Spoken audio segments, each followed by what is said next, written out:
နတ်တိုင်နာကအမှန်တရားဖျောင်းတိုင်ပြီးငိမ့်သွားတဲ့အချိန်အိမ်တစ်ခုလုံးအမှောင်ကျသွားတယ်တကားကိုခောက်တဲ့အတန်ကတဖြည်းဖြည်းကြီးလာတယ်တကားဖွင့်တောက်တကားတစ်ခုလုံးတုံလာတယ်မောင်စောမျက်လုံးပိတ်ထားပြီးအဖွားလက်ကိုတင်းတင်းဆုပ်ထားတယ်ဒါပေမဲ့အဖွားရဲ့လက်ကရုတ်တရက်အေးဆက်သွားတယ်မောင်စောဖြည်းဖြည်းလှည့်ကြည့်လိုက်တယ်အဖွားမရှိတော့ဘူးအခန်းထောက်မှာတော့မျက်နှာမရှိတဲ့မိန်းမကအဖွားနေရာမှာဝင်ထိုင်နေတယ်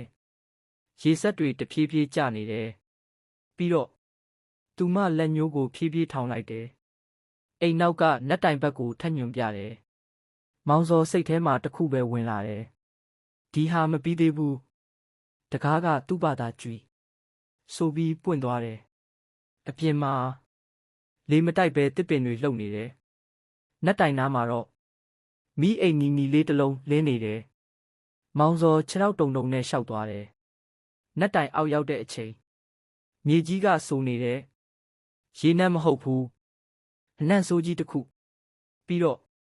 မြေကြီးပေါ်မှာကလေးလက်သေးသေးလေးတစ်ဖက်ထွက်နေတယ်မောင်စောအသက်ရှူရက်သွားတယ်နောက်ကနေမိန်းမအတန်ကြီးထွက်လာတယ်ငါကလေးကို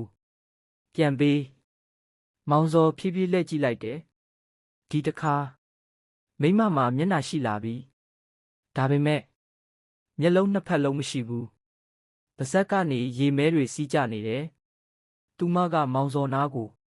တဖြည်းဖြည်းလျှောက်လာတယ်ရွာကလူတွေငါကလေးကိုဒီနက်တိုင်အောက်မှာတက်ပြီးမြုပ်ခဲ့တာငါကနေ့တိုင်းရေခတ်ပြီးစောင့်နေတာမောင်စောနောက်ဆုတ်လိုက်တယ်ဒါပေမဲ့သူ့ခြေထောက်ကိုမြေကြီးအောက်ကလက်တွေဆွဲထားတယ်ကလေးတန်တွေအများကြီးထွက်လာတယ်အမေနတ်တိုင်ပေါ်ကမီးအိမ်ကရုတ်တရက်ငြိမ်းသွားတယ်နောက်နေ့မနက်